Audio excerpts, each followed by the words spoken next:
Welcome to another episode of Tech Intersect, where we delve deeply into the nexus of law, business, and technology in the rapidly evolving digital asset economy. Today, we are joined by a friend of the show, Sheila Warren, CEO of the Crypto Council for Innovation. And under her leadership, the council has been instrumental in advocating for the integration of blockchain technology and cryptographically secure digital assets into our daily lives. She does that, and the organization does that through strategic research, which I love, education, I adore, and certainly policy making. And we're going to get into some of that today and what some of the updates are, some of the trends, and what we should look out for.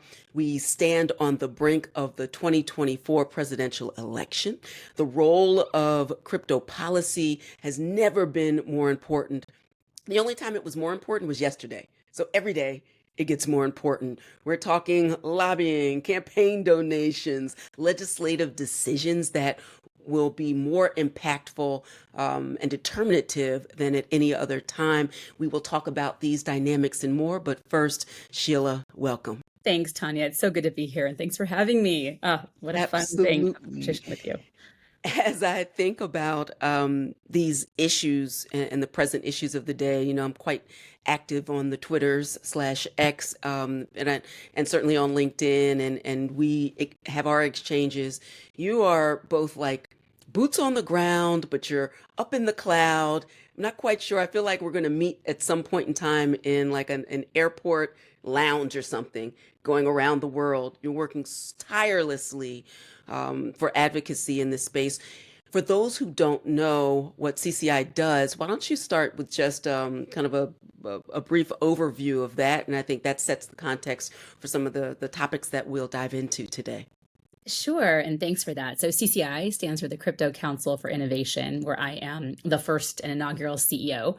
And our approach is evidence-based advocacy. So as you noted in your kind intro, that involves everything from strategic research and insight, baseline education. There's still a ton of that to do, as you and probably your listeners well know, and also converting that into policy advocacy. And what we're trying to do is say, how do you balance the need for promotion of innovation, which is critical, with consumer protection and actually ensuring that users, consumers, and investors in this space are notified or aware, and that there is some consistency and standardization in terms of various offerings. But it all starts, I think, for me, having been in this space, for over a decade, it really comes down to the fundamental premise that there's something here that is essential, that is fundamental, and that really is revolutionary. And how do we extract that nugget from a lot of the shilly, hypey, nonsensey, frothy stuff? There's a little less of that now than there was, I'd say in early 22. Right. Thanks to some of the folks who've, gone on their merry way to other environments, shall we say? Agreed. Nevertheless, there is still quite a bit of that. And it is a tough space for a policymaker with a large portfolio to get their head around. So we aim to help with that process. And you mentioned, kind of moving past the years of the crypto contagion and shaking out the bad actors. You and I have worked tirelessly to ensure that there aren't bad actors in this space. And yet we constantly find ourselves navigating the conversation. I really think that should be at least bipartisan, if not nonpartisan, in terms of the access, opportunity, education, the calibration of protection of users, consumers, investors, but also of supporting innovation, right? And you've been talking about this for a long time, but I think, let me ask you, do you think that there is a shift on the Hill, particularly in the legislative branch? We'll get to the executive branch in a minute, but just as a matter of engaging with senators and congresspersons since 2022 in particular, do you see a shift? Or give me some hope here. Give me some hope. Tell me. Yes, definitely. And I think we have to contextualize this, right? So I took this CEO role in February 2022. June, July was Terra Luna. November was FTX, and SAM. It was not a banner year. I would say it was a great and necessary thing for some of these actors to get pushed out. And that was just part of the evolution of, I think, the industry and ecosystem. But from the standpoint of policymakers' willingness and elected officials' willingness to engage with actors in the industry, I mean, that's so great, you know? Right. So I do think a lot of that is behind us now. I think there was an understandable allergy on the part of some folks who'd taken a bunch of money from some of these people, right? Right. To kind of say, uh-oh, you know, what is this whole thing just a scam? They certainly did some amount of diligence, and they're, you know, they felt really burned by that, understandably so. I think we've moved past that, and I think there is now an understanding that this is not a fly by night operation. You know, this ecosystem is sticky. That is provable. It's sticky beyond just Bitcoin, which I think I would argue in 22 was very obviously already, you know, sticky, although some disputed that in the policy world. So we've just come to a place where I think that the maturity and the tenacity, I would even say, of the industry and of consistent industry actors, including you, me, and others of us who've been around, like I said, you know, going into the decades now, I think Right. that that is telling. Now, it would be naive of me to not also note that there has been a tremendous influx of capital, right? Of cash, Right. political donations. That has also grown up. Now, you and I may have our views about the way that, you know, money talks in Washington. I personally do not love it, but this is the Agreed. reality of the situation. And so all industries, you know, have these kinds of lines in. And I think this industry in particular realized, okay, we gotta play the game, and so that has started as well, and that has also helped open doors. But I think it's not just one thing. The idea that, you know, this is bought influence or whatever is just not true. It's a combination of factors. The other thing I think is, frankly, and this is like the less sexy part, but it's, you know, people like you and me going in and like pounding the pavement in our heels, running around the Capitol, you know, really Literally. just doing this literally, you know, seriously, like the foot soaks at the end of the day. I'm telling you, you know, it's really just this education, this consistent, persistent education. There is more here than number go up, number go down. There is more here than speculative investment. There is more here than, you know, the plaything of some bros, right? There is something Right. really important happening here. And it's not just the core technology. It's also in tokens. It's also in exchanges. So all of these things are important. And I do think that message has stuck. I do think there are enough people now that get it, that understand that. And even if they, as I say to people all the time, you know, even if you don't, so I did this thread that went viral on Twitter about Oof. semiconductors, you know, about a year ago, I think it was, now maybe a year and a half. And I said, watching the CHIPS Act happen, it's pretty wild to watch the Biden administration, who just happened to get this ball, right, putting in all this investment to pull back something, namely semiconductor chip manufacturing, that we willingly and knowingly and deliberately pushed offshore, you know, 40, 50 years ago. Right. Wild, right? So as I say to people, even if you don't understand what the thing does or what it's for, why on earth would you want to risk being in that situation? You know, it's more like 15 to 20 years from now because everything's compressed and accelerated, right? And the Right. difference is, unlike with manufacturing, where you actually can create incentives to build plants, it's more of the CapEx and OpEx are very, very different on something like manufacturing chips than digital technology. Once this stuff is built, there's no putting that horse back in the barn. It's done. Right. It's gone. It's built under the rules of some other regime that's not us. And you've seeded it forever, forever. So, so that, I think, message has also, the semiconductor thing really went viral for a reason. I took a ton of meetings on that, and that's really landed. This idea that maybe I don't have to fully understand it or even play with it myself to think that it might be valuable or of importance. And so maybe I should be thinking as a policymaker about how to preserve and protect that aperture of innovation within American borders. Like maybe that's something I should think about, right? So I think Right. all these things have come together, and we are where we are now. That leads into, I'd mentioned in the lead up that we are obviously in an election cycle. Are So indeed. constantly thinking about election dynamics, and it was quite interesting, and for listeners or viewers who may not, I'm on the board of Digital Currency Group. And to your point about literally going to the Hill, we had a founder fly in maybe 5 weeks ago, pounding the pavement and knocking on doors. And I do have to admit that the conversations, the complexity of the conversations we could have, much better, obviously, in 2024 than in 2018, without question, or even last year. Yep. And certainly from 2022. But we also see, and we also see a proactive industry moving forward, not sitting on the sidelines, not taking meetings and sending letters and hoping against hope, but being far more proactive. Obviously, Stand with Crypto from Coinbase is a great example. Something hit the news cycle today. We're having a conversation for those who watched later on it's Thursday, June 27th.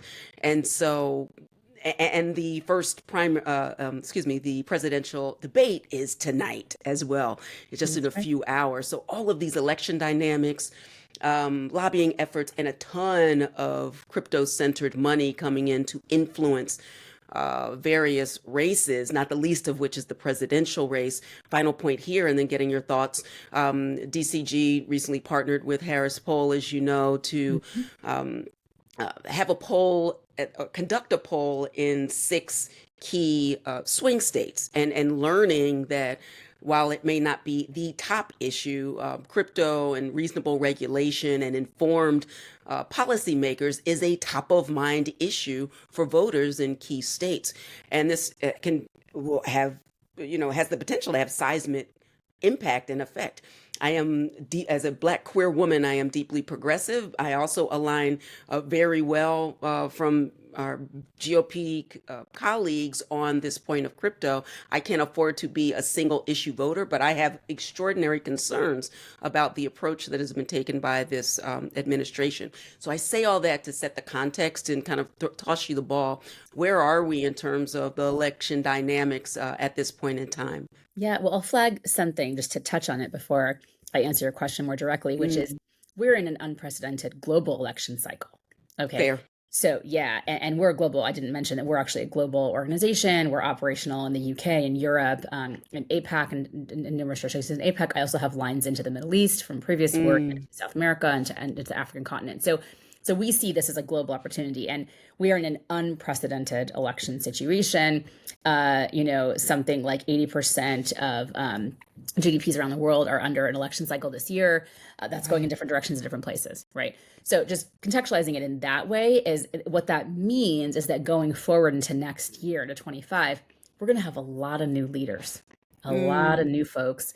We're going to have folks who are wrestling with domestic policy issues that they haven't seen before because there's just a whole bunch of new faces coming in. Okay. We've got in the United States, we've got the tax cliff coming, right? Huge tax bills that were pushed forward, multiple years ago are now coming due. They're ending. What's going to happen? There's a lot going on now. So that's just sort of some broader context on what this election cycle is beyond even the frame of crypto. Now, why is it that a lot of people are flagging or looking at crypto? It's not necessarily, and I think this is important to note, and people don't always love when I say this, but I think it's important to flag this. It's not because they care about crypto qua crypto, okay? Being pro or against crypto, having a strong point of view one way or the other, and most people, I think it's important to know also, the vast majority of electeds are in the middle. They're neutral. This is not in their jurisdiction. They're on the Judiciary Committee. They're on housing policy. They didn't come here. They're not on financial services, not on banking. They're like, what is going on, right? They don't have a position on this per se, okay? So the idea that one party's for, one party's against, it's just not true when you get down to the individual member, okay? So I think that's important to know. So a lot of room there for education to the earlier point, but being very strongly pro or anti-crypto is being taken, whether this is fair or not, it is being seen as a proxy for being pro-advancement, pro-technology, and pro-innovation or anti-innovation, okay? So that equation's happening, whether people like it or not, it's happening. It's happening in voters' minds.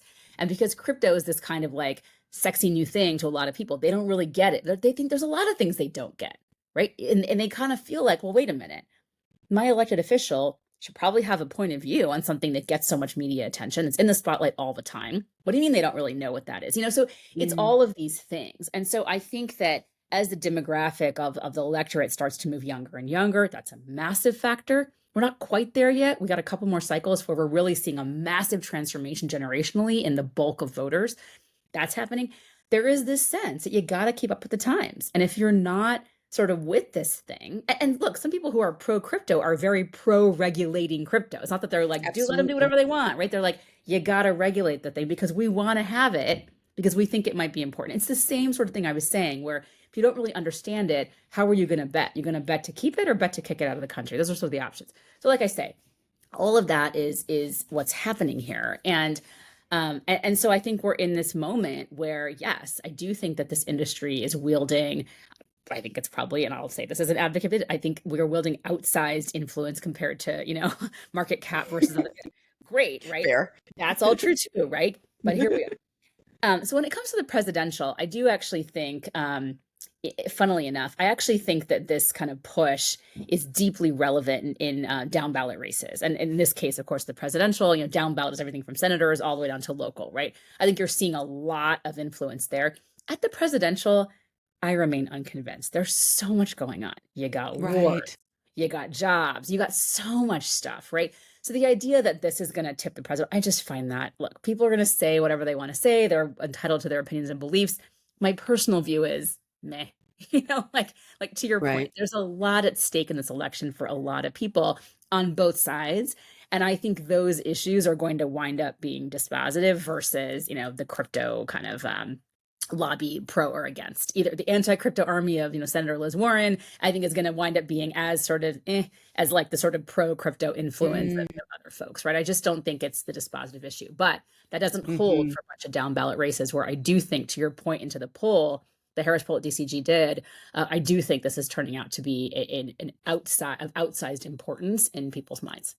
They were interesting tea leaves to read because it also suggests the idea that as the crypto economy becomes more mainstream, oftentimes the pressure from constituents goes a lot further ultimately than anything that we can do running up and down the halls of Congress. So that will be very interesting to see. We Yeah. spend a lot of time, a final point around education, on educating policymakers, et cetera. And also, when I think of the work that I've done through onboarding with Advantage Evans Academy, focus on users, investors at kind of the consumer level, startup innovators looking to move into the space. But what I've started to focus on even more now are professionals, my esteemed colleagues from the bar who are very hesitant. It used to be a nice to have or a nice to know, or maybe don't know, because legal talked to insurance and insurance talked to banks and banks said no way. And that trickle down of no way, don't touch it with a 10-foot pole, hashtag choke point 2.0. We've talked about that before, that the message to professionals was don't touch it. Yeah. It's no longer a nice to have. It's a need to know. I think of from a law professional, a lawyer and a law school professor, a tenured professor. Getting my colleagues to move forward to lean into this has been really, really challenging. But as a matter of competence to practice laws, the technological competence, and that's more than just turning on your laptop. I know that you come from this world too.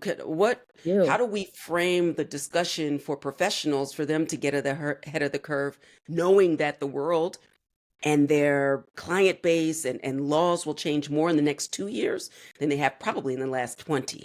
Yeah, what a great question. And so I don't know if I've ever told you the story, but when my lovely husband came to me in 2013 or so and said, there's this thing called Bitcoin. We might think about getting a little bit. And I did a little bit of very nominal research into it, and I was like, oh my God, I can't possibly be affiliated with that, right? I'm like, I have a law Definitely degree. not. I have a law license, like I can't I'm risk licensed in 4 states, right? Exactly right. I was like, I'm New York and California. I can't possibly be affiliated with No that, possible. whatever, right?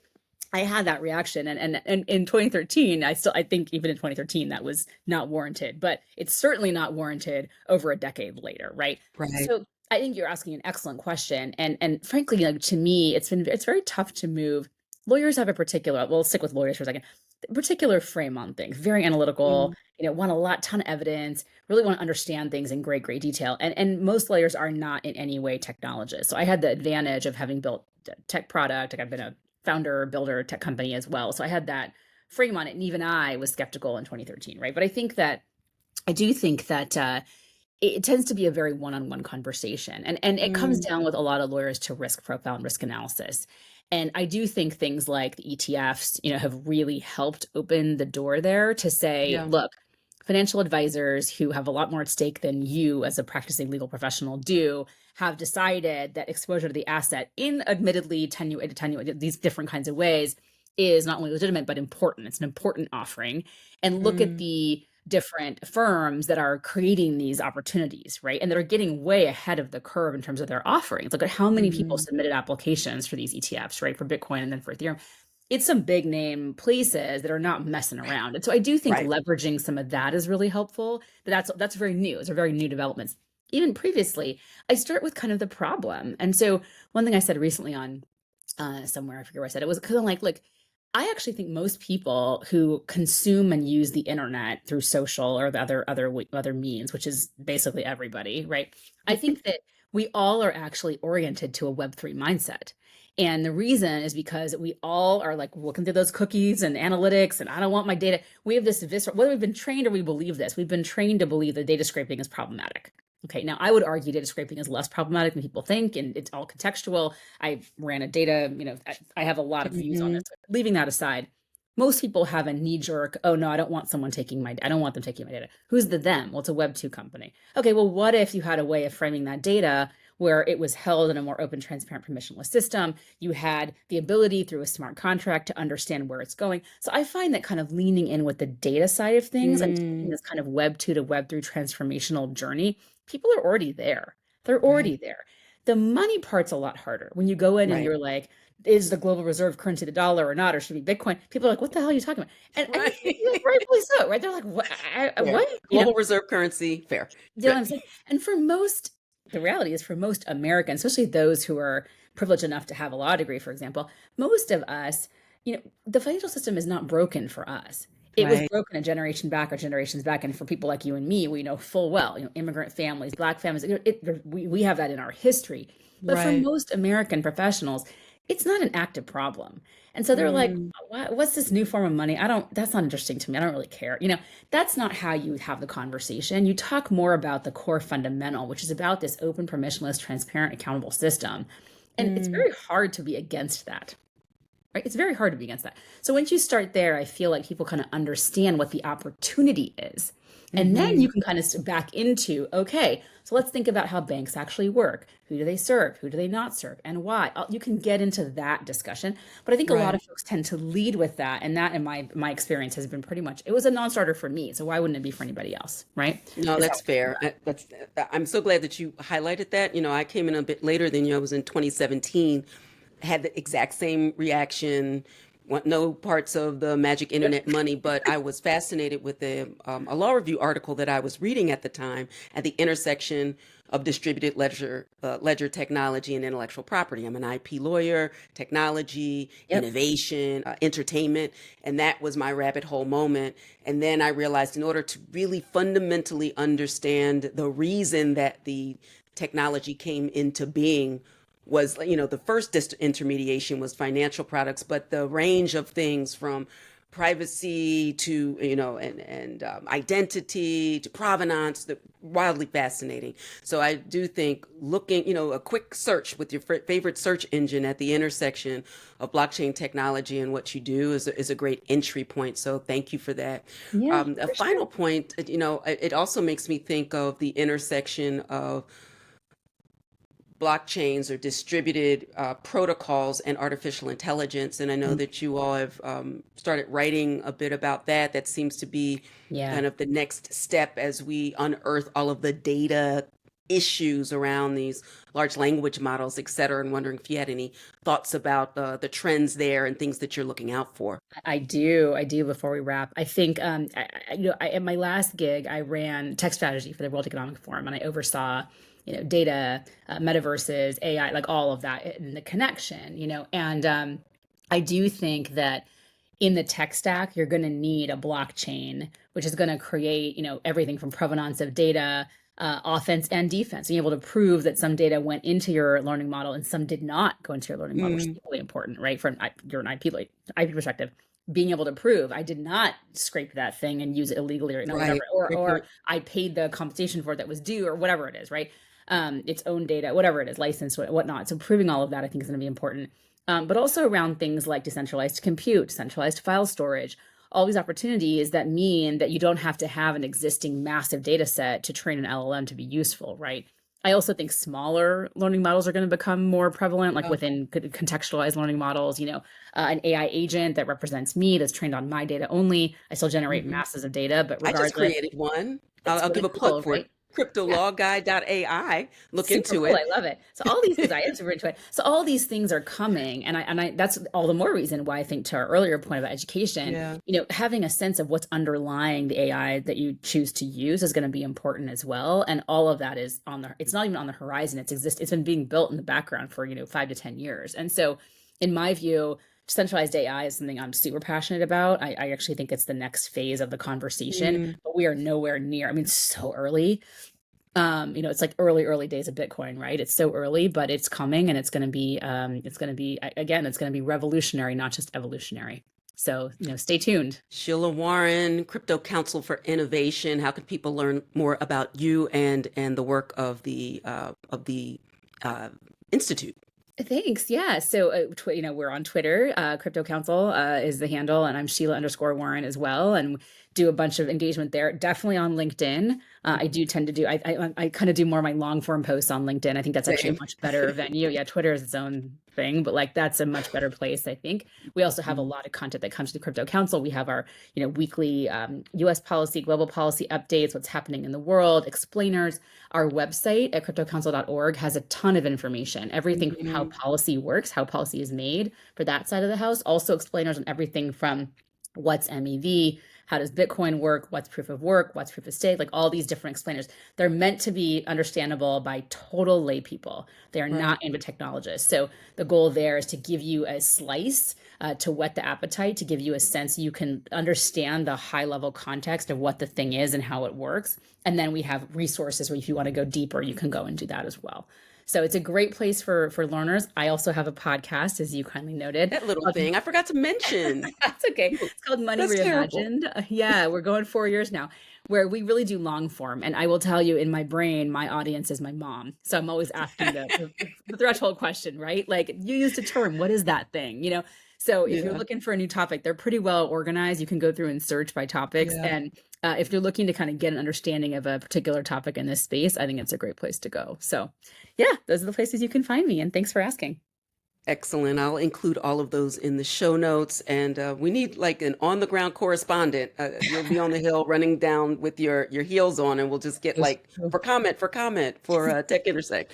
I will. Thank you. Go forth and prosper. I look Thank forward to you. continuing the conversation, and I always appreciate you. Oh, amazing. Thank you so much, friend.